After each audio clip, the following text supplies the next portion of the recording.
The Midnight Hauntings.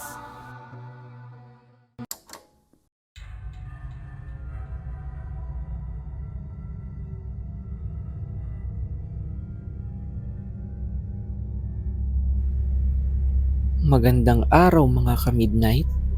Ako si Rex. Ang kwentong ito ay pinadala ng isa nating tagapakinig at ito ay tungkol sa isang babae na nakaranas ng engkwentro mula sa isang manananggal kung saan tinangka nitong kunin ang kanyang sanggol sa sinapupunan. Ako si Marife at nangyari ang aking kwento nung pinagbubuntis ko pa ang aking panganay na anak. Umuwi ako ng probinsya ng aking asawa, ngunit bigla itong pinasampa ng barko kung kailan malapit na akong manganak. Kahit paano ay sinanay ko ang aking sarili mag-isa. Madali at tahimik ang pamumuhay sa probinsya kahit na saglit pa lang akong nandito. Gayunpaman, kinakailangan ko pa ding makahanap ng tutulong sa aking panganganak, lalo na't malayo sa ospital ang aming bahay at walang malapit na paanakan sa bayan. Mabuti ay nakilala ko ang komadronang si Manang Doring. Agad kaming nagkasundo dahil siya din ay halos kakalipat lang at walang gaanong kakilala sa bayan. Dinadalaw ako nito madalas at siya din ang nagbabala sa akin tungkol sa gumagala umanong maligno. Isang manananggal di umano ang namataan sa kalangitan nung mga nagdaang mga buwan, lalo na't madami daw ang buntis sa aming bayan. Ilang babae na daw ang nagkwento sa kanya na nakakarinig ng pagaspas ng pakpak sa kisame matapos makausap si Manang Iska. Si Manang Iska ang matandang babaeng nakatira sa dulo ng aming bayan at marami ang iwas sa kanya. Pinaniniwalaan daw kasi itong manananggal sa kanyang madalas na pagbati sa mga buntis sa bayan. Ang sabi pa ni Manang Doring ay nakita niya itong umaaligid sa aking bahay. Nangilabot ang aking buong katawan sa ideya na may nagmamatsyag sa akin at tila inaabangan ang aking kabuanan para kainin ang sanggol sa aking sinapupunan. Dahil sa takot ay napraning ako sa paglabas-labas kaya lagi akong nagpapatulong kay Manang Doring.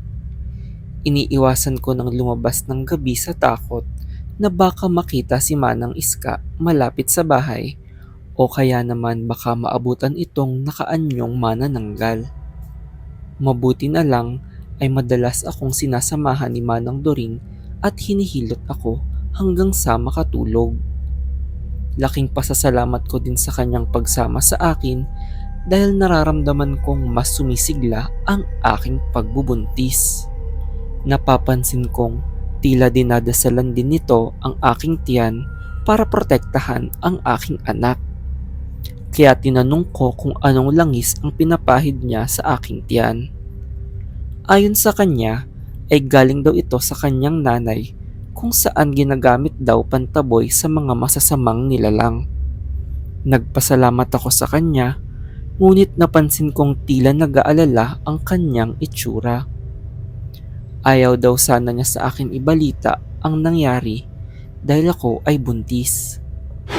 Ngunit may isang babae di umano ang natagpo ang patay sa kanyang bahay at wakwak ang sikmura nito. Wala na ang sanggol sa kanyang sinapupunan at tila nilapan ng mabangis na hayop ang kanyang katawan. Ang nakakatakot pa nun ay malapit lang ito sa aking bahay nung naganap. Hindi ako makapaniwalang ganun kalapit sa akin ang nabiktima at may posibilidad na ako ang napuntahan ng manananggal. Lalo akong natakot lumabas ng bahay mag-isa at sinisigurado kong sarado ang lahat ng bintana at pinto tuwing gabi bago ako matulog.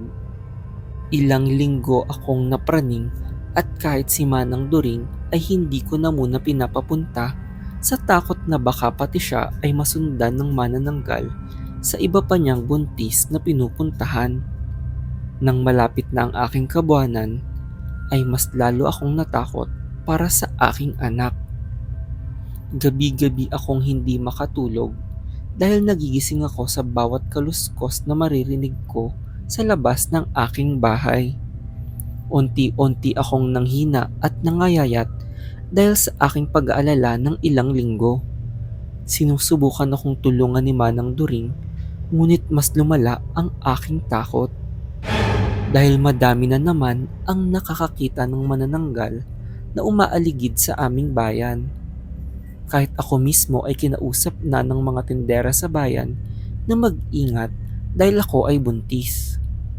Kinabukasan ay may nabalitaan na naman na nabiktima ulit na babae.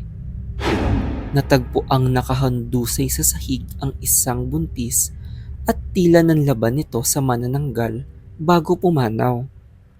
Nakakalungkot isipin na ilang babae na ang nabibiktima sa aming bayan at wala akong magawa para protektahan ng aking sarili laban dito. Napansin ko din na hindi na bumibisita si Manang During simula nang mabalita ang buntis na napatay ng manananggal. Naisip kong ganun siguro siya nabagabag sa pagkamatay ng kanyang mga kakilalang buntis. Hindi nagtagal ay nabalot ng takot ang aming bayan. Maraming mga buntis ang nag-alisan muna pansamantala habang iilan sa aming nanatili ay tinulungan ng ibang mga kapitbahay para bantay-bantayan. Sa kasamaang palad ay ang namatay na buntis ang pinakamalapit sa akin at wala pa din ang aking asawa. Isang gabi ay nararamdaman kong malapit na akong manganak at wala akong mahingan ng tulong. Sakto kasing ilang araw nang hindi dumadalaw si Manang During kaya naiiwan akong mag-isa. Maya-maya ay nakarinig ako ng kaluskos at nangilabot sa aking nakita. Dahil kitang-kita kong nakadungaw sa aking bintana si Manang Iska. Napasigaw ako kahit alam kong walang tutulong sa akin. Tinanggap ko na ang aking kapalaran nang bigla nitong sinabing magtago ako. Pagtago ko ay tumambad sa bintana ang manananggal. Ngunit imbis na si Manang Iska ang nagbagong anyo, ay kitang-kita kong si Manang During pala ang tunay na manananggal. Agad na pumasok sa loob si Manang Iska at sinabuyan ng asin ang manananggal hanggang sa lumipad ito palayo at hindi na muling bumalik pa. Si Manang Iska ang tumulong sa aking panganganak at siya ang nagpaliwanag sa akin na matagal na niyang sinusundan si Manang During dahil alam niyang manananggal iyon. Sinisiraan lang pala siya sa akin ito para mapalapit ang aking loob sa maling tao.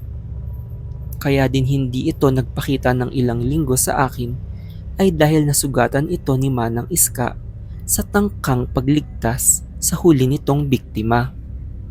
At kaya pala gusto ako nitong maging masigla sa pagbubuntis ay dahil mas masarap daw ang lasa ng malusog na sanggol. Ilang taon na ang nakalipas at natuto na akong hindi basta magtiwala kung kanino man. Mas maganda pa ding kilalanin natin ng maigi ang sino mang papalapitin natin sa ating buhay. Hindi natin alam, baka isa na pala sa kanila ay isang manananggal.